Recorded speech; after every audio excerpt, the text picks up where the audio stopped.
I remember back in 1865 when me, Renes, Talion, and Dalgach were built. We were a right bunch.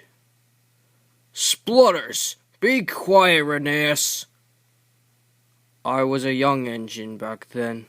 I refused to take trucks, much like you on your first day, Sir Handel. Yes, he managed to get me running. But as I was talking to Angus, Ruth, Lucy, Jemima, and Patrice, I started to buck violently. To make matters worse, I had my own owner riding on me. I only had a 040 wheelbase and no cab, you see. Yes, I had a fallout with Renes, but we became friends after he saved me and the passengers from a mudslide near Crosney Current.